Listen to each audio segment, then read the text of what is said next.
Subscribe कीजिए student point academy channel को और बेल आइकन को दबाइए स्टडी से रिलेटेड वीडियो सबसे पहले देखने के लिए।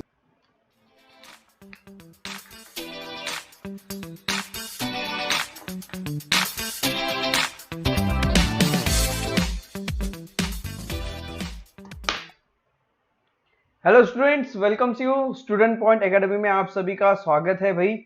And today we are going to learn the lesson number 1 standard 4th। yes, हम आज से standard 4th Maharashtra state board का स्टैंडर्ड 4th स्टार्ट करने जा रहे हैं। और स्टैंडर्ड 4th में हम स्टार्ट कर रहे हैं आज EVS and the first lesson of EVS is the life cycle of animal.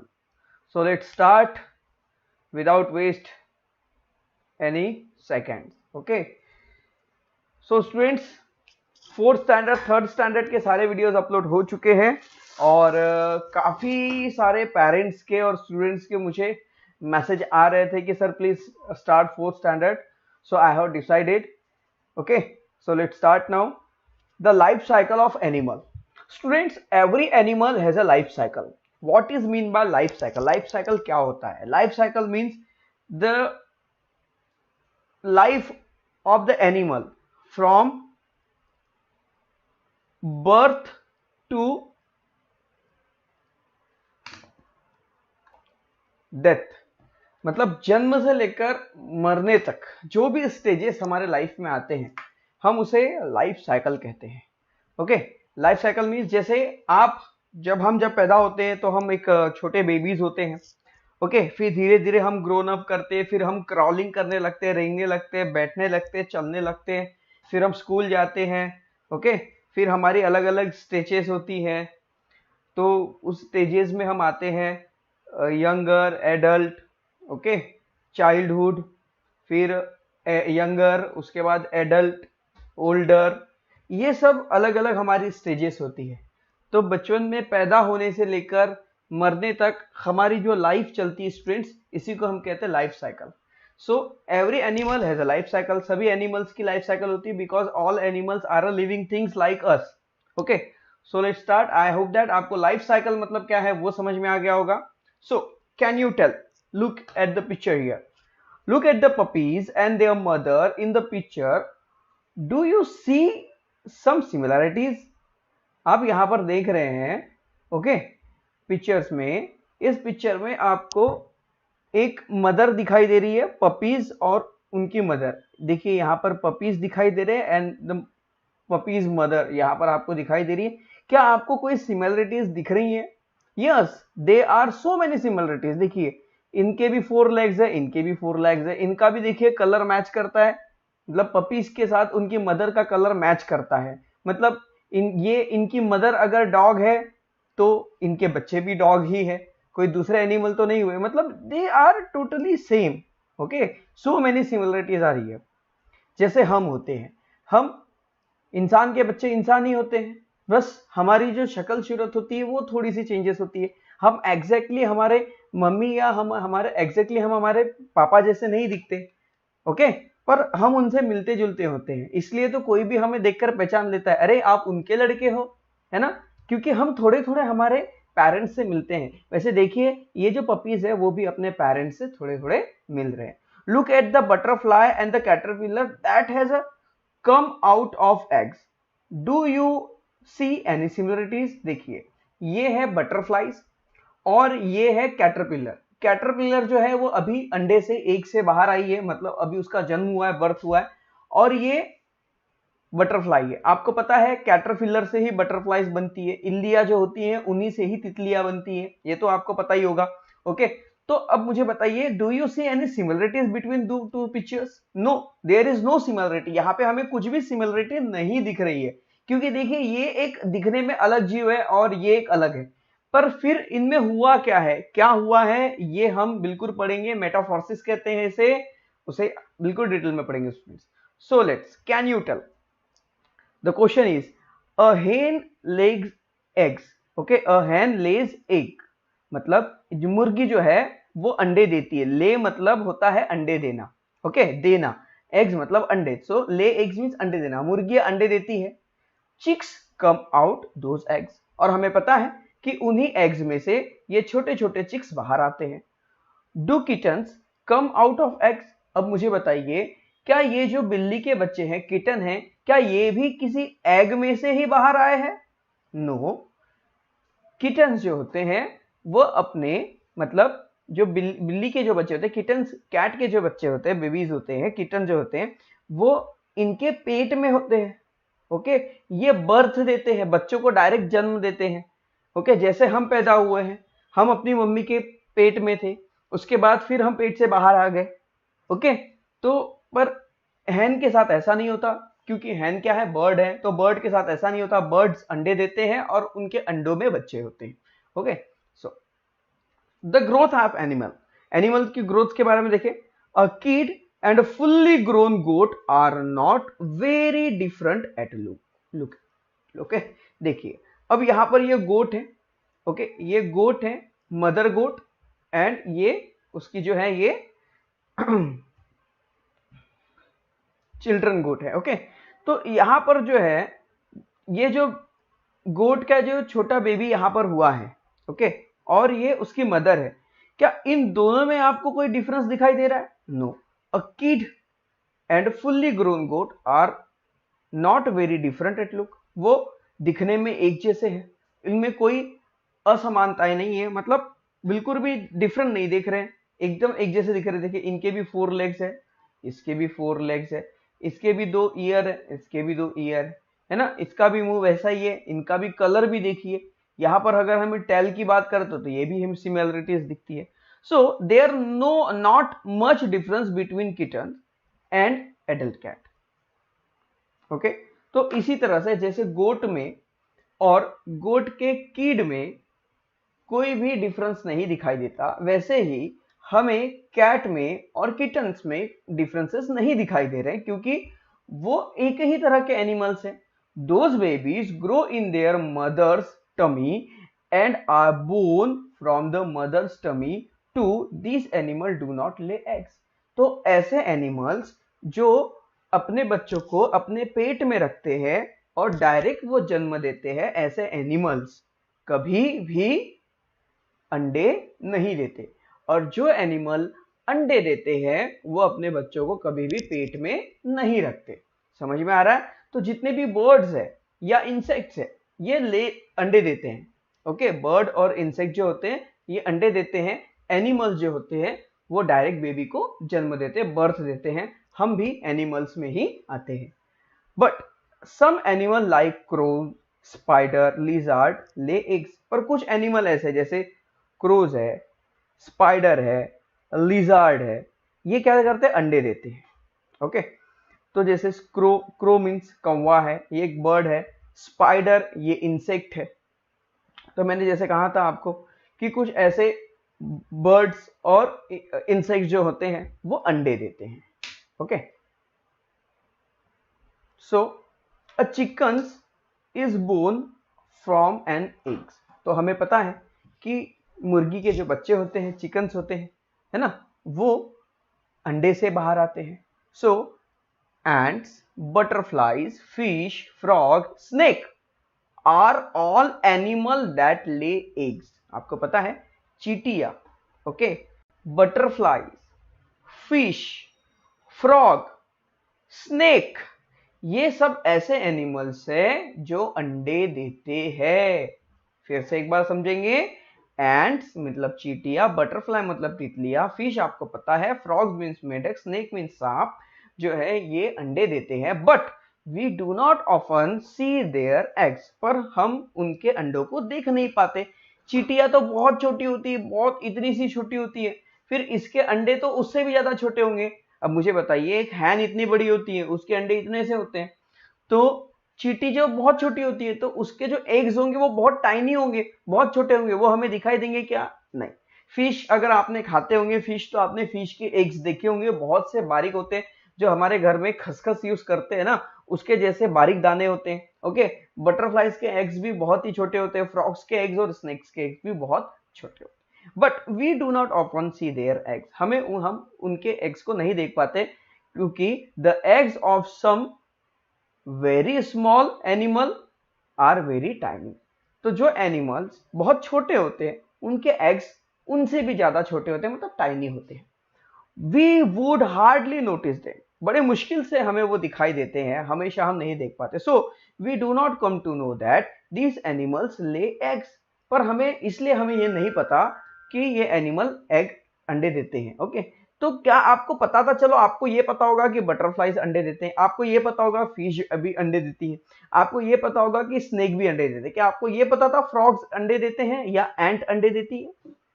आपको चलो मान लेते हैं आपको ये भी पता होगा कि फ्रॉग्स भी एग्स देते हैं। Okay, frogs lay eggs, but क्या आपको ये पता था कि एंट्स जो होती हैं, चींटियां होती है, वो अंडे देती है ना? नहीं पता। क्यों? क्योंकि हमने कभी चींटियों के अंडों को देखा ही नहीं है। क्यों नहीं देखा है? क्योंकि वो बहुत छोटे होते हैं, इसलिए वो हमें दिखाई नहीं देते।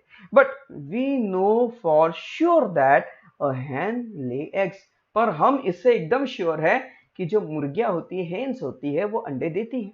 हर eggs are big enough to be easily seen, उनका जो एग्स होता है वो अच्छा बड़ा होता है, जो हमें आसानी से दिखाई देता है। सो अ न्यू टर्म क्या है भाई? हैच। हैच मतलब सेना। अब सेना मतलब सेकना, किसी चीज को वार्म रखना, गर्म करना, यानी हैचिंग करना होता है। आपको पता है मुर्गी जब अंडे देती है तो वो अपने अंडों के ऊपर बैठ जाती है और उन अंडों को वो गर्म करती है, उन्हें वार्म रखती है। क्यों गर्म करती है? देखिए, when an hen sit on her eggs to warm them, एक मुर्गी जब वो अपने अंडों के ऊपर बैठती है उन अंडों को गर्म करने के लिए, सेकने के लिए, she said to be hatching her eggs, तो उसे कहा जाता है कि मुर्गी अंडों को हैचिंग कर रही है। समझ में आया? हैच मतलब क्या होता है? हैच मतलब अंडों को गर्म करना, सेना। पर गर्म करना कैसे? घर में ऐसे तवा निकाले और तवे के ऊपर अंडा रख दिया और गर्म कर दिए, ऐसा नहीं। हाँ, सेना, हैचिंग करना मतलब होता है कि मुर्गी उस अंडों पर बैठेगी और उसे अपनी बॉडी से गर्मी देंगी, गर्माहट देंगी, है ना?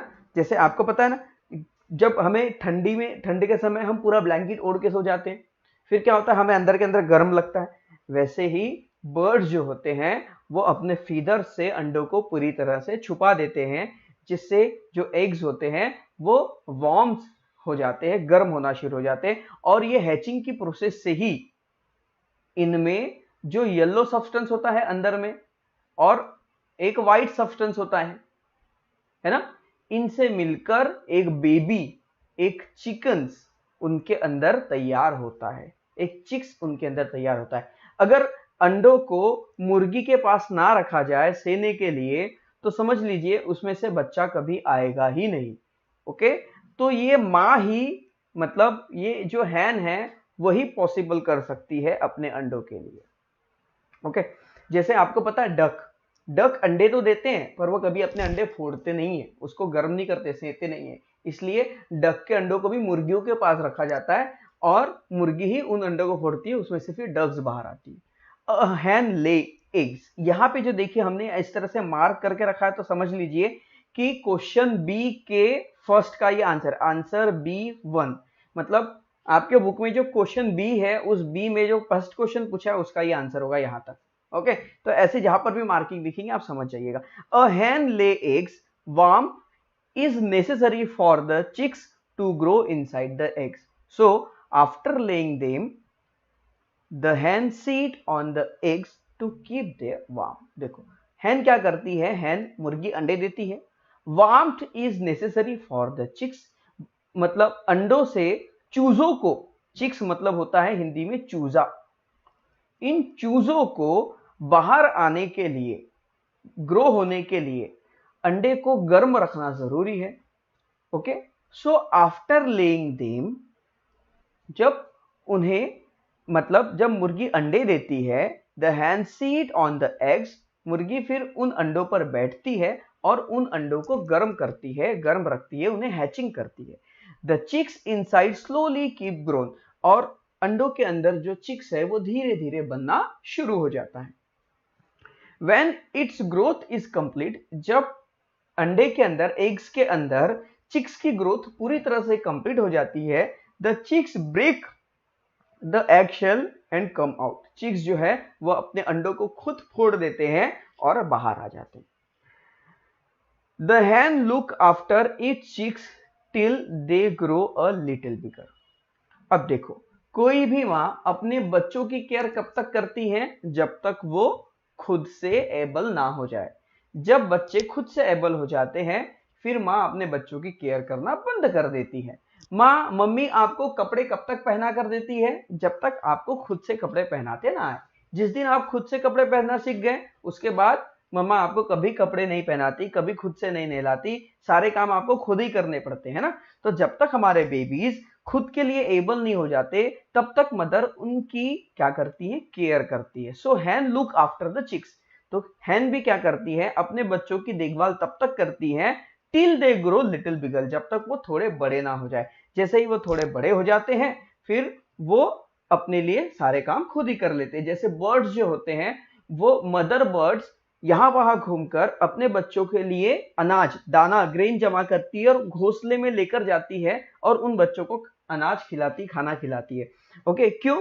क्योंकि वो अभी बहुत छोटे हैं, वो उड़ नहीं पा रहे हैं, इसलिए मम्मा उनकी केयर करती है। जिस दिन वो इनफ एबल हो जाते हैं, बड़े हो जाते हैं, फिर मम्मा उन्हें फ्री छोड़ देती है, फिर वो अपनी लाइफ खुद ही जीते हैं। So when a hen is hatching her eggs, when a hen is hatching her eggs, जब मुर्गी अपने अंडे को सेती रहती है, गर्म रखती है, उसके ऊपर बैठी होती है, she become aggressive for fear of their safety, वो अपनी सेफ्टी के लिए बड़ी ही अग्रेसिव होती है। She attacked anyone who try to go near the egg.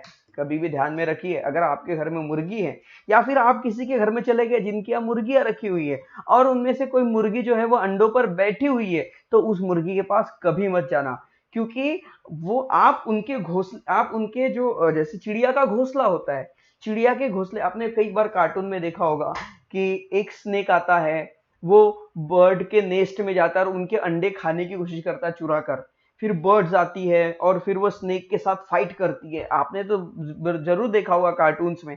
मतलब हर मदर जो होती है वो अपने बच्चों की बहुत केयर करती, चिंता करती है। इसलिए अगर मुर्गी अंडे को सेक रही है, गर्म कर रही है, ऐसे समय में उनके पास नहीं जाना चाहिए। अगर आप उनके पास जाओगे तो वो आप पर अटैक करेगी और आपको काटने की कोशिश करेगी, क्योंकि वो खुद को डिफेंड कर रही है, बचा रही है। Use your brain power. What are similarities between the hen and her chicks? अब बताइए, आपको ये क्वेश्चन है, कमेंट बॉक्स में इसका आंसर देना है कि जो हैन होती है मतलब मुर्गी और उसके जो बच्चे होते हैं चिक्स मतलब चूजे, इन दोनों के बीच में क्या क्या सिमिलरिटीज है? Please write the similarities in comment box. Okay, now next to the move question. अभी देखो, मेटामॉर्फोसिस के बारे में हमने आपको बताया था। क्या होता है मेटामॉर्फोसिस? अभी नेक्स्ट टॉपिक है हमारा स्टूडेंट्स, मेटामॉर्फोसिस।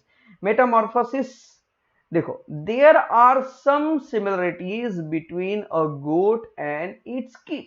अब आपको पता है कि बकरी और उसका मेमना मतलब कीट, बकरी और बकरी का बच्चा, बकरी के बच्चे को कीट कहते हैं। तो गोट और कीट, इन दोनों के बीच में बहुत सारी सिमिलरिटीज होती है ना। बकरी और बकरी के बच्चे, गोट और गोट के बच्चे, ओके, कीट, वो एक जैसे दिखाई देते हैं। And between a hen and her chicks, और मुर्गी और मुर्गी के बच्चे ये भी समान दिखाई देते हैं। However a caterpillar and a butterfly are very different. पर हमने देखा है कि जो कैटरपिलर होती है और बटरफ्लाई जो होती है वो दिखने में एकदम डिफरेंस दिखाई देती है। फिर से देखते हैं, ये इमेज है ना, हमने देखा था, ये है कैटरपिलर और ये है butterfly. There are so many differences between them, इनके बीच में काफी सारा अंतर है, वो एक समान नहीं दिखाई दे रहे। तो वही बात हम यहाँ पर आपको समझाने जा रहे हैं कि कुछ ऐसे एनिमल होते हैं जो अपने पेरेंट्स से मिलते हैं, कुछ एनिमल्स ऐसे होते हैं जिनके बच्चे और पेरेंट्स नहीं मिलते। एक एज में आने के बाद फिर वो समान दिखते हैं, पर कुछ एज में एक ऐसा होता है कि वो समान नहीं दिखाई देते। दस इन सम एनिमल, ऐसा कुछ एनिमल में होता है। The young one grow into an adult animal that looks very different from young one. मतलब कि जो बटरफ्लाई है वो यंग है, पर उसका जो बेबी है वो कैटरपिलर है। इन दोनों के बीच में कोई भी समानता है, कोई भी सिमिलरिटीज नहीं दिखाई दे रही है, इनके बीच में डिफरेंस दिख रहा है। पर है बटरफ्लाई का बच्चा जो होगा वो इल्ली मतलब कैटरपिलर बनेगा, पर कैटरपिलर और बटरफ्लाई में कोई भी समानताएं नहीं है। पर डॉग और पपीज में सिमिलरिटीज होती है, पर बटरफ्लाई और कैटरपिलर में सिमिलरिटीज नहीं होती। तो जिन एनिमल में, ध्यान में रखिए मैं क्या बता रहा हूं, क्या बता रहे हैं, जिन एनिमल में मदर और उनके चिल्ड्रंस, इनके बीच में डिफरेंसेस दिखाई देते हैं, मतलब अलग अलग चीजें दिखाई दे, डिफरेंसेस दिखाई देते, वो एक जैसे नहीं दिखते, this change of form is called Metamorphosis. इसी चेंज को हम मेटामॉर्फोसिस कहते हैं साइंस में। याद रखिए इस वर्ड्स को, अब आप कभी नहीं भूलेंगे। ओके, इसे आप अपने मन में उतार लीजिए, अपने जहन में उतार लीजिए कि मेटामॉर्फोसिस मतलब क्या है। ऐसे चिल्ड्रन और पेरेंट, जिन पेरेंट और चिल्ड्रन के बीच में कोई भी सिमिलरिटीज नहीं होती, उस चेंजेस को हम कहते हैं metamorphosis. Understand now? Metamorphosis in butterfly. अब मेटामॉर्फोसिस जो बटरफ्लाई में होती है उसके बारे में डिस्कस करेंगे। So butterfly of various shape and a beautiful colour are a part of environment. देखो, बटरफ्लाई का एक बहुत सुंदर शेप होता है ना। अगर हमारे सामने कैटरपिलर आ जाए तो हम डर जाते हैं, हम हाथ लगाने की हिम्मत नहीं होती, पर बटरफ्लाईज आ जाए तो हम उन्हें बड़े खुशी से पकड़ने की सोचते हैं, उन्हें अपने पास देखे उनके पास जाते हैं, क्योंकि इट लुक्स वेरी अट्रैक्टिव, वो बहुत ही अट्रैक्टिव दिखाई देती है। ये एक हमारे इन्वायरमेंट का पार्ट है, नेचर है जिसने बटरफ्लाई को इतना खूबसूरत बनाया है। They live their life among plants. तो बटरफ्लाईज है, ये हमेशा अपना जीवन जो है ये प्लांट्स के बीच में, अमॉन्ग द प्लांट्स मतलब पेड़ों के बीच में ही, पौधों के बीच में ही अपना जीवन ये बिताते हैं। एज बटरफ्लाईज ग्रो, जैसे जैसे बटरफ्लाईज ग्रो होती है, बड़ी होती जाती है, दे पास थ्रू 4 स्टेजेस। बटरफ्लाईज जब बच्चा होता है, जब बटरफ्लाई का बच्चा होता है, और उस मतलब बटरफ्लाई का जो बच्चा बेबी होता है वो होता है कैटरपिलर। कैटरपिलर कन्वर्ट होता है बटरफ्लाईज में, मतलब इल्ली से तितली बनती है, कैटरपिलर से बटरफ्लाई बनता है, और कैटरपिलर से लेकर बटरफ्लाई तक जाने के लिए 4 स्टेज क्रॉस करने होते हैं। ओके, और वो 4 स्टेज है larva, pupa and adult. Okay, पहला है egg, larva, pupa, adult. 4 stages कौन सी हैं? Eggs, larva, pupa, adult. The adult stage is called butterfly, और जो एडल्ट स्टेज होती है उसे हम कहते हैं बटरफ्लाई। अब देखो, जब इनके बारे में हम पूरा डिटेल में पढ़ेंगे। द प्लेन टाइगर बटरफ्लाई, ये जो आप बटरफ्लाई दिख रहे हैं ना, ये जो बटरफ्लाई देख रहे हैं, इस बटरफ्लाई को कहते हैं plain tiger butterfly. It's very common, ये बटरफ्लाई आपको हर जगह दिखेगी। Once, let us take its example to see how the growth of butterfly take place. आइए अब देखते हैं कि बटरफ्लाई की ग्रोथ कैसे होती है। ओके, एक एक स्टेजेस को हम देखेंगे। The female plain tiger butterfly, मतलब जो देखो, हम में भी 2 चीजें होती है, एक मेल एक फीमेल। ओके, जैसे हमारे पापा मेल, हमारी माँ फीमेल। जो फीमेल्स होती है वही अपने बच्चों को जन्म देती है ना। जैसे हम अपनी माँ के गर्भ से बाहर आते हैं, वैसे ही जो फीमेल बटरफ्लाई होती है, ले एन एग्स, वो अंडे देती है। ओके, ऑन मिल्कवीड, किस पर? मिल्कवीड पर। ये देखिए, ये जो पेड़ है, आपने ये रुई का पेड़ अपने आसपास जरूर देखा होगा, कहीं पर भी उग जाते हैं, जिसमें इस तरह के पत्ते और फूल दिखाई देते हैं। इनको तोड़ो तो इनके अंदर से दूध जैसा सब्सटेंस, मतलब मिल्क जैसा सब्सटेंस बाहर आता है। इस पेड़ को, इस प्लांट को इंग्लिश में कहते हैं मिल्कवीड। आई होप दैट ये आपके लिए नया वर्ड होगा, शायद आपको नहीं पता रहा होगा, इसे मिल्कवीड कहते हैं, पर ध्यान में रखिए दिस इज राइट। ओके, ये अपने डिक्शनरी में ऐड कर दीजिए, इट्स मिल्कवीड प्लांट। ओके, जिसे हम हिंदी में रुई कहते हैं। तो जो बटरफ्लाईज होती है, इस मिल्कवीड के प्लांट के पत्तों पर अंडे देती है इन 6 to 8 डेज। कितने, how many days? 6 to 8 days. Okay, the larva emerge from egg, मतलब सबसे पहला जो स्टेज होता है बटरफ्लाई का, वो होता है अंडा। सबसे पहले वो अंडे के अंदर रहेंगे, 6 से 8 दिन के अंदर वो अंडों से बाहर आएंगे। ओके, और वो जो बाहर आएंगे वो एज होगी the larva of butterfly is called caterpillar. तो ये जो हो गई एग। ओके, उसके बाद लार्वा। ओके, अब देखिए लार्वे में कितने दिन रहेंगे? When caterpillar come out of the eggs it is very hungry. जब कैटरपिलर अंडे से बाहर आती है तो वो बहुत भूखी होती है, एंड इट्स बिगन टू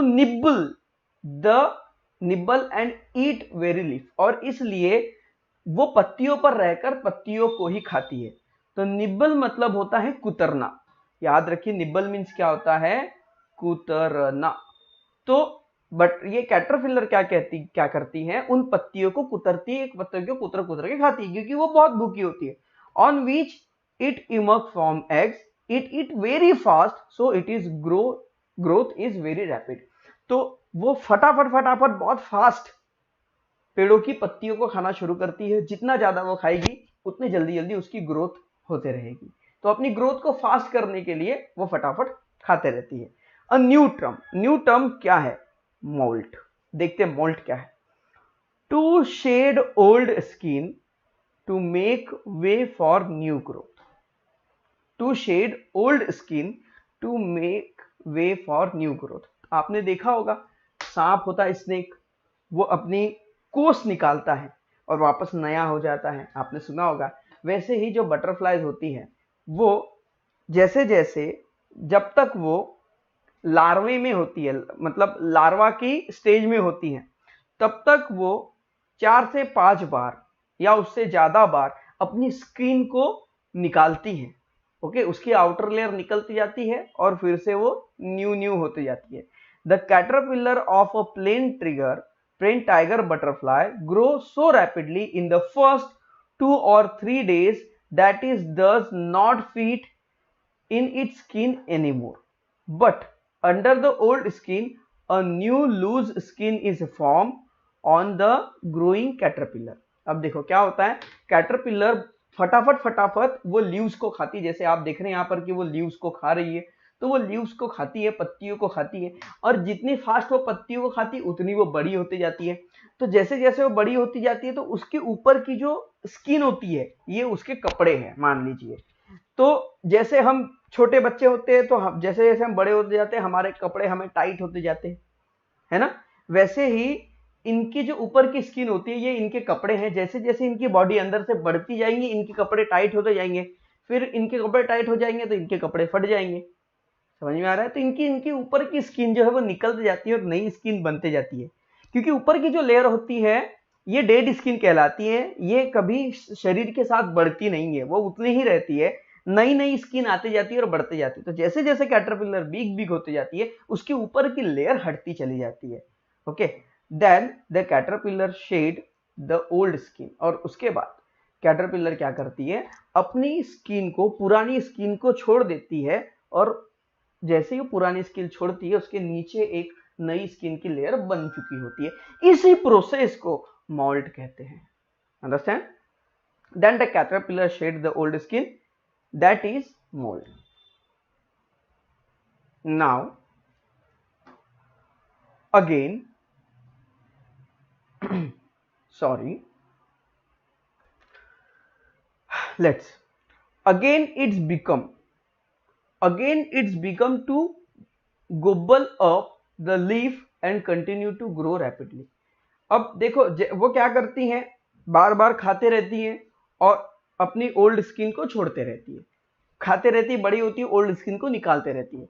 जब भी वो ओल्ड स्किन को निकालती है वो फिर से भूखी हो जाती है और बहुत सारा पत्तियां खाना शुरू कर देती है। उसे कहते हैं गोब्बल, मतलब वो पत्तियों को हड़प लेती है, पत्तियों के ऊपर भिड़ जाती है खाने के लिए, उसे कहते हैं गोब्बल। गोब्बल मतलब है ना किसी को हड़प लेना, हड़पना।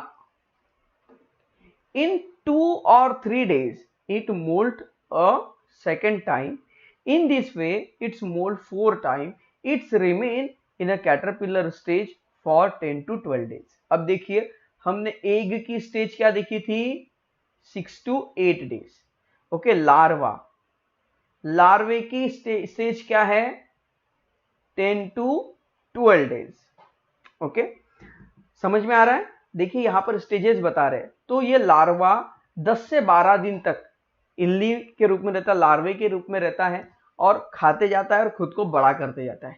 Just before the last moult the caterpillar view a button of silken thread on a stock of a leaf and Hanks itself from it. अब जैसे जैसे 10 से 12 दिन हो जाते हैं जब ये कैटरपिलर एडल्ट हो जाती है, उसके बाद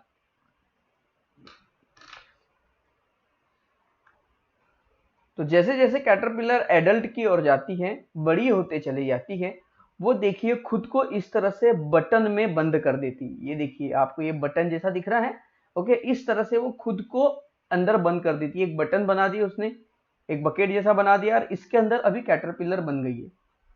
अब उसने किया क्या है खुद को, just before the last moult caterpillar views a button of silken thread.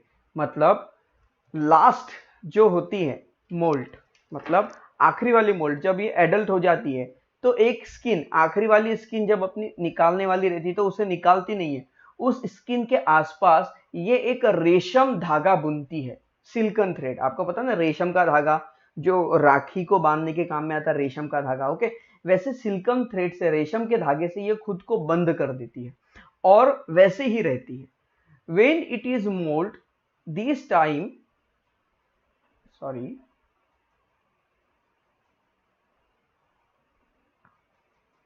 when it molt, this time it form a pupa, which is next stage of its growth. और जब ये लार्वे के 10 से 12 दिन के बाद ये खुद को प्यूपा में बदल देती है, ये वाली जो स्टेज है ये प्यूपा होती है। The pupa of butterfly is also called chrysalis. इस बटरफ्लाई की इस स्टेज को क्रेसेलिस कहते हैं। क्या कहते हैं? क्रेसेलिस। इसको आप प्यूपा भी कह सकते हो और क्रेसेलिस भी कह सकते हैं। It's remain inside the chrysalis for next 11 और 12 डेज। अब देखिए हमने क्या देखा था, एग्स होता है 6 to 8, फिर लार्वा कितना होता है 10 to 12। उसके बाद अभी हम देख रहे हैं तो क्रिसलिस, ये जो प्यूपा की जो स्टेज होती है ये होती है 11 to 12 days, okay. During this stage, however, inside the chrysalis, important change take place in its body. तो जब कैटरपिलर किसके अंदर होती है? प्यूपा के अंदर होती है, मतलब इसके अंदर होती है। कैटरपिलर कुछ दिनों बाद खुद को इसमें बदल देती है। इसके जब अंदर होती है वो अपने अंदर बहुत सारे चेंजेस करती है। आइए देखते क्या चेंजेस करती है। देखो, सबसे पहले ये ऐसा होता है, फिर देखिए अब आप देख रहे होंगे कि इसके अंदर देखो हल्का हल्का बटरफ्लाई सा दिखाई दे रहा है। फिर ये बाहर आने के बाद देखिए ऐसी बटरफ्लाई बाहर आती है और फिर बाहर आने के बाद ये ऐसी बन जाती है। मतलब देखो कैटरपिलर से कितनी खूबसूरत चीज बन जाती है। ये हमारी नेचर है, मतलब क्या ही बात है स्टूडेंट्स नेचर्स की। The growth of plain tiger get completed inside the chrysalis. जब जो प्लेन टाइगर बटरफ्लाई होती है उसकी जब ग्रोथ पूरी तरह से हो जाती है क्रेसेलिस के अंदर, then the adult butterfly emerge from the chrysalis. जो एडल्ट बटरफ्लाई होती है वो क्रेसेलिस से बाहर आती है। It now has 4 attractive wings. उसके 4 पंख होते हैं, 6 लेग्स होते हैं, एंड और butterflies grow through this stage of growth. और जितनी भी बटरफ्लाइज होती हैं इसी स्टेज के थ्रू आगे बढ़ती है। तो आपने बटरफ्लाइज के बारे में जरूर समझ लिया होगा। अब देखिए क्या क्या होता है। सबसे पहले एक बड़ी बटरफ्लाई अंडे देती है। वो अंडा मतलब एग है, उस एग को 6 से 8 दिन लगता है। 6 to 8 डेज के बाद वो एग लार्वा बन जाता है, इसे हम लार्वा कहेंगे। ये लार्वा 10 to 12 डेज तक रहता है। 10 to 12 डेज के बाद वो खुद को एक कुक्कन में, इसे कुक्कन भी कहते हैं, इस क्रिसलिस भी कहेंगे या प्यूपा भी कहेंगे, खुद को इसे प्यूपा में बंद कर लेता है। ओके, प्यूपा में बंद करता है, रेशम जो है सिल्कन थ्रेड से बंद कर देता है। उसके बाद ये एक नया रूप लेकर बाहर आ जाता है जिसे हम कहते हैं बटरफ्लाइज। तो जितने भी बटरफ्लाइज होती हैं सभी की प्रोसेस इसी तरह से होती है। So do you know, for each type of butterfly the type of plant on whose leaves is female will lay eggs is fix. देखिए, for each type of butterfly, सभी तरह के बटरफ्लाई के बारे में बात करते हैं। The type of plant whose leaves eat female will lay eggs fixed? क्या जितने भी तरह की बटरफ्लाईज होंगी, क्या उनका एक प्लांट पत्तियां अंडे देने का वो फिक्स होगा? जैसे देखिए, जो टाइगर बटरफ्लाई है वो रुई के पेड़ में, ओके, रुई के पेड़ में वो अंडे देती हैं। क्या सभी बटरफ्लाईज के प्लांट फिक्स होंगे? The time of the larva take to emerge from the egg is different for different type of butterfly. तो जितनी भी बटरफ्लाईज होती हैं उनका एक प्लांट अपने ग्रो के लिए फिक्स रहता है। उसके बाद हर एक बटरफ्लाई की लाइफ स्पैन अलग अलग रहती है, उनका लाइफ साइकिल अलग अलग रहता है। कोई बटरफ्लाई 1 महीना जिएगी तो कोई बटरफ्लाई 2 महीने जिएगी, कोई बटरफ्लाई 15 दिन में ही पैदा होके मर भी जाएगी। So there is a great variety in caterpillar. Caterpillar में बहुत सारी वेराइटीज है। Different type of caterpillar are different colour. अलग अलग तरह की कैटरपिलर अलग अलग कलर में होती है। देयर बॉडी इज लॉन्ग, उनकी जो बॉडी होती है लंबी होती है। Many type of caterpillar are hairy, बहुत सारी कैटरपिलर मतलब इल्लियां ऐसी होती है जिनके शरीर के ऊपर हेयर्स मतलब बाल होते हैं, जिसे हम कहेंगे हेयरी हेयरी कैटरपिलर। देखो वेरियस बटरफ्लाई, बटरफ्लाई के हम अलग अलग यहाँ पर एग्जांपल्स दिख रहे हैं। देखिए ये एक बटरफ्लाई है, okay, look this butterfly so beautiful, है ना, वेरी अट्रैक्ट, मतलब इतनी सुंदर होती है कि ये हमें अपनी ओर अट्रैक्ट कर लेती। सो do you no, after we have cleaned the grain we buy, we store it in a box. Even then, when we open the box after some days, we may see some insect in it. जब हम घर के लिए अनाज खरीदते, चावल है, गेहूं है, राइस, व्हीट, ज्वारी, बाजरा, मक्का, ओके, बहुत सारी चीजें हम अपने घर के लिए खरीदते हैं, पल्सेस खरीद के रखते हैं और उन्हें एक एयर टाइट कंटेनर में डब्बे के अंदर बंद करके रख देते हैं। ओके, जब हम कुछ दिनों के बाद उसे निकालते हैं तो आपने देखा होगा कि उसमें से उसके हमने जब रखा था तब वहां पर कोई भी इंसेक्ट नहीं थे, कीड़े नहीं थे, हमने साफ करके रखा था उन्हें। पर जब हम कुछ दिनों के बाद उसे खोलते तो वापस उनके अंदर कुछ छोटे छोटे इंसेक्ट पैदा हो जाते। ये कहां से आए भाई? तो देखिए, there can be insect in the grain stored in a place like warehouse, in the grocer shop और इवन अवर हाउस या होम्स। तो ये जितने भी ग्रेन्स होते हैं ये बड़ी बड़ी जगह पर स्टोर करके रखे जाते हैं।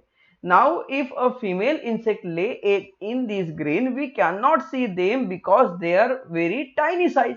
तो मान लीजिए कि एक बड़ा इंसेक्ट आया, उस इंसेक्ट ने अनाज के ऊपर अंडे दे दिया। अब उसके अंडे इतने छोटे रहेंगे कि वो हमें दिखाई नहीं देंगे।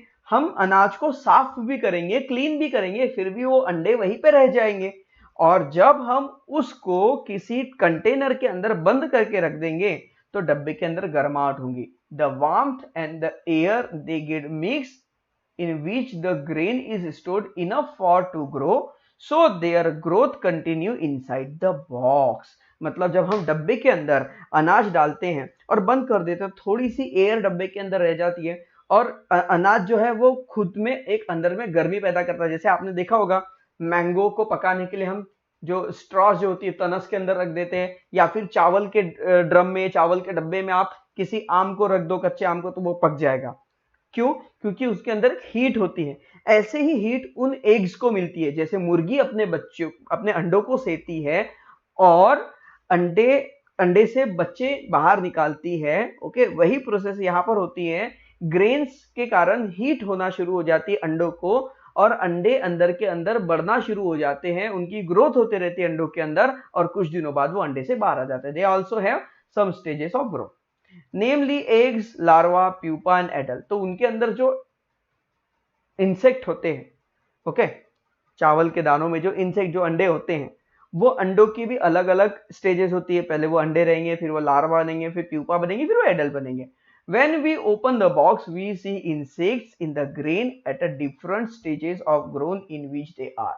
और जब हम डब्बे को खोलते हैं तब हम देखते हैं कि अरे डब्बे को तो हमने पूरा साफ सुथरा करके अनाज को रखा था, फिर ये इतने सारा परिवार कहाँ से पैदा हो गया उसके अंदर, हम सोचते रहते हैं, है ना। ऐसा हमारे साथ होता है। इसलिए जब भी हम अनाज को स्टोर करते हैं तो ध्यान में रखिए उसमें कुछ ऐसी चीज रखें जो इंसेक्ट को ना होने दे। जस्ट लाइक आप नीम की सूखी पत्तियां रख सकते हैं, ओके, या जिससे आपको कोई भी साइड इफेक्ट्स नहीं होंगे।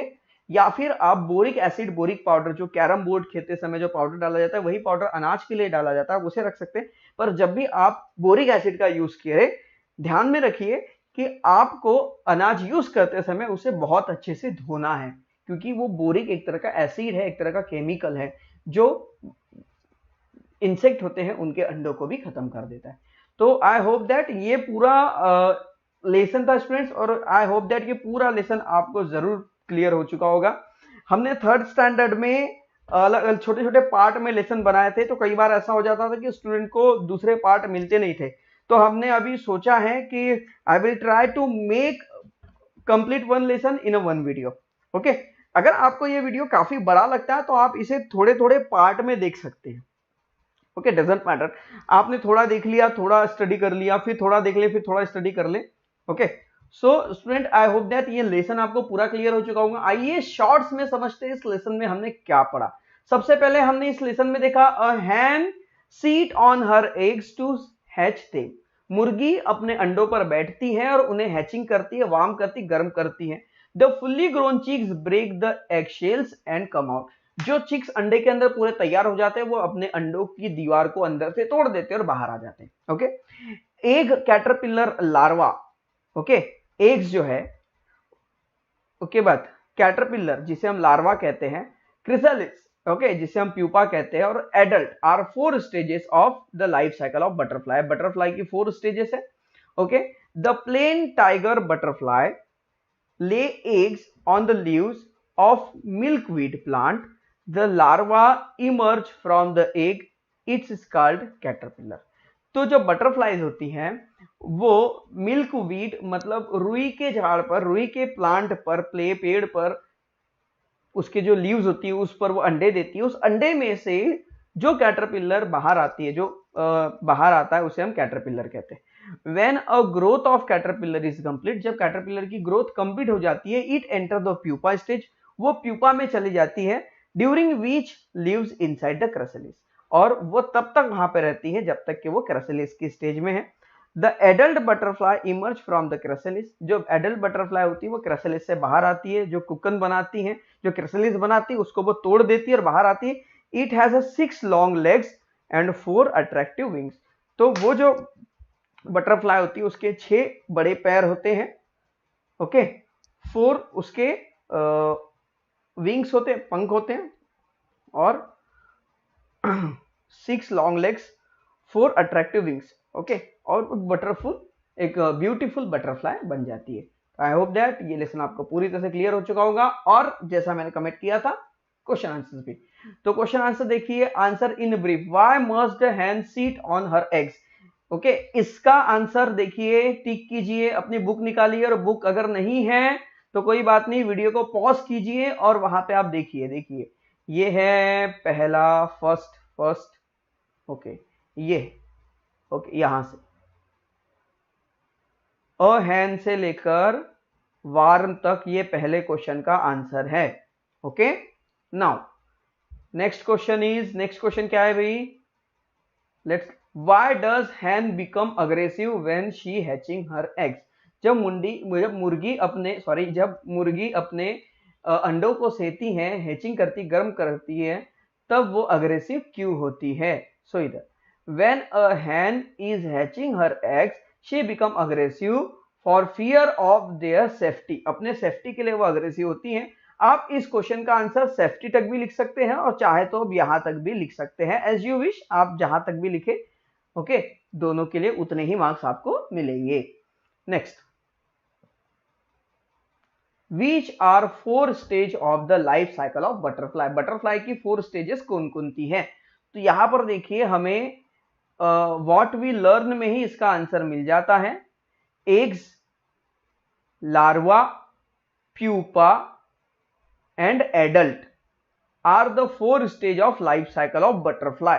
ओके, आप जैसे इसमें कैटरपिलर मत लिखिए, क्राइसलिस मत लिखिए, आपको लर्न करने में थोड़ा मुश्किल जाएगा। Eggs, larva, pupa and adult, okay, ये 4 स्टेजेस होती हैं किसकी, बटरफ्लाइज की। तो ये हो गया third answer. Now the fourth answer, fourth question is which change take place inside the chrysalis of the plain tiger butterfly। जो प्लेन टाइगर बटरफ्लाई होती है उनके जो क्रेसलिस बनता है, इसे हम कहेंगे, ये कुकुन जो है, ये क्रेसलिस जो है, इसके अंदर कौन कौन से चेंजेस होते हैं, इसका क्वेश्चन हमें पूछा है। तो इसका आंसर यहां से आता है, the growth of plain tiger gets completed inside the chrysalis, then the adult butterfly emerge from the chrysalis. It now has 4 attractive wings and 6 long legs. Our butterfly go through this stage of growth. Okay. उसके बाद next true and false answers is given. Okay, answers दिए हुए। A lamb emerge from eggs. lamb मतलब क्या होता है? जो भेड़ होता है, okay, उसका बच्चा। तो बताइए भेड़ क्या अंडे से निकलते हैं? मेंढी अंड्यातून येतात का? नाही ना। ओके, मराठी आहे मी, पण महाराष्ट्रात खूप सारे लोक हिंदीमध्ये शिकतात आणि हिंदी ही प्रत्येकासाठी कन्व्हिनियंट असल्यामुळे मी जास्तीत जास्त हिंदीमध्ये शिकवण्याचा प्रयत्न करतोय। Okay, so a lamb emerge from eggs, it's false. Lambs अंडे से बाहर नहीं आता। We can not easily see the eggs of an ant because they are tiny. True. तो देखिए जो छोटे छोटे एंट होते हैं, है ना, we cannot easily see eggs of ant। क्या आपको चींटियों के अंडे दिखाई देते? नहीं दिखाई देते। तो यहां पर भी वही लिखा हुआ है कि हमें चींटियों के अंडे नहीं दिखाई देते। सही है गलत? It's true. When caterpillar emerge from the egg it is not very hungry. जब कैटरपिलर इमर्ज फ्रॉम एग, अंडे से जब इल्ली बाहर आती है तो वो भूखी नहीं होती। नहीं भाई, हमने तो पढ़ा है वो बहुत भूखी होती है, पत्तियों को खाना शुरू कर देती है आते बराबर। तो ये तो फॉल्स होगा statement. Okay, fill in the blanks. The female butterfly lay egg on the leaves of plant. Second, the larva of butterfly is called caterpillar. Okay, so student, I hope that lesson number 1 यहाँ पर हमारा end होता है और आपको lesson number 1 पूरी तरह से समझ गया होगा और क्लियर हो चुके होंगे सारे डाउट्स। अगर वीडियो अच्छा लगा है तो वीडियो को लाइक कीजिए, चैनल को सब्सक्राइब जरूर कर लीजिए सबसे पहले, क्योंकि हम जितने भी वीडियोस डालेंगे आपको लगता है कि सबसे पहले आपको मिले, तो इसके लिए आपको चैनल को पहले सब्सक्राइब करना होगा। क्योंकि जब आप सब्सक्राइब करेंगे और ऑल पर क्लिक करेंगे, तब हम जैसे ही नेक्स्ट लेसन अपलोड करेंगे आपको आपके मोबाइल में नोटिफिकेशन आ जाएंगे कि सर ने अगला लेसन यूट्यूब पर डाल दिया है। उसके लिए आपको सब्सक्राइब करना बहुत जरूरी है। और इसके साथ साथ वीडियो अच्छा लगा है तो वीडियो को लाइक भी कीजिए। और आपके ऐसे बहुत सारे फ्रेंड्स हैं जिन्हें स्टडी की जरूरत है, अच्छे स्टडीज की जरूरत है, तो उन तक मेरे वीडियोस को शेयर जरूर कीजिएगा। व्हाट्सएप में शेयर कर सकते हैं, फेसबुक में शेयर कर सकते हैं, मैसेंजर में शेयर कर सकते हैं, कैसे भी आप इसे शेयर कर सकते हैं। तो प्लीज शेयर भी कीजिएगा। और स्टूडेंट्स, कभी कभी अगर आपको ऐसा लगे कि टीचर जब हमें पढ़ाते हैं तो स्कूल में हमें कहानियां भी सिखाते हैं, कहानियां भी सुनाने, तो हाँ, मैं भी आपको कुछ कहानियां सुना रहा हूं, जिसके लिए मेरा एक नया चैनल बना हुआ है, जिस चैनल का नाम है आरजे संघ, जिसकी लिंक डिस्क्रिप्शन में दी हुई है। आप उसमें जाकर एक अच्छी अच्छी मॉरल स्टोरीज सुन सकते हैं। सो स्टूडेंट्स, मिलते हैं नेक्स्ट वीडियो में, अगले एपिसोड में एक नए वीडियो के साथ, नए लेसन के साथ, लेसन नंबर 2 के साथ। ओके, तब तक के लिए बाय बाय।